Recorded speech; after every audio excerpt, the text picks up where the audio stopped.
I'm not numb anymore. Um, the initial shock has worn off, and now I just have to go through the hurt. There's no way to fast track the hurt. I just have to go through it. And today I went into my yard and I sat there for the first time since JoJo passed away. And I just cried really hard because just a few days ago, JoJo was jumping around in the backyard, happy as can be, and now she's gone.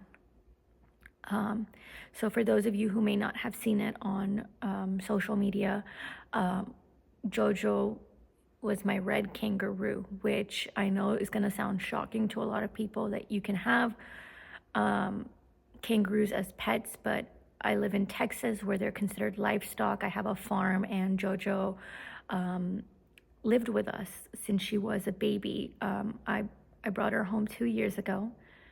She was in diapers, she had a bottle. I raised her. I slept with her as I carried her in a little bag, took her everywhere with me. I'm sorry, I'm trying not to cry. So I'm really just, it's not pretty when I cry, but thought I'd have more time with JoJo, you know?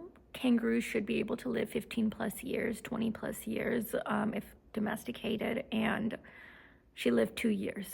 And I feel robbed because the way she passed was just, it was just so insane. I was in New York for New York Fashion Week. I came back home, and normally I go out to see the animals and say hello and give them a hug and give them some treats whenever I return from a trip. But in this case, I decided to take a bath first, and I think I'm gonna regret that bath for the rest of my life, because maybe if I hadn't taken a bath, I would have been outside when the incident happened, but who knows, maybe I would have ended up dead instead. Who knows? What happened is that our neighbor's Pitbull broke the fence, literally broke through the fence, and got JoJo within minutes, right on the neck. And she was just gone. And my husband did not tell me at first. He just called my parents. My parents came, and they were just trying to get me out of the house. They're like, hey, come. And I'm like, hey, I just got back into town. Like, I don't want to go anywhere. And they were being very insistent. And I was like, something weird is going on. But I just pushed it away. And then they were like, okay, we're going to take Lily out for a little bit. And I was like, okay, that's fine, because I'm really tired anyway. I just got back from the airport. Let me just go to sleep. And Nosh comes inside the house, and I gave him a hug, and he just felt really stiff. And I was like, Nosh, what's wrong? And he's like, I have to tell you something. And at this point, he had already buried her because he didn't want me to see the condition that she was in.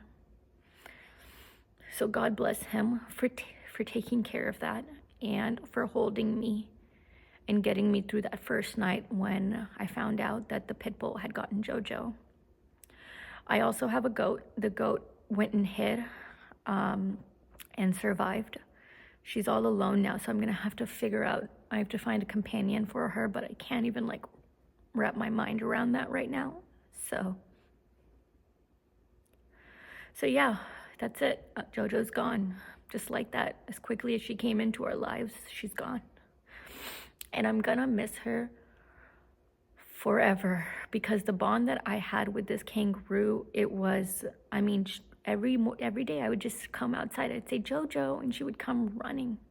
She would come running full speed, and she would put her little arms around me, and she would put her nose to my nose. And it's like, yeah, you can go get another pet, but like humans, every animal has their own independent personality, and JoJo has something in her that, I don't know, JoJo has something so sweet in her. Such a sweet soul, such a pure soul.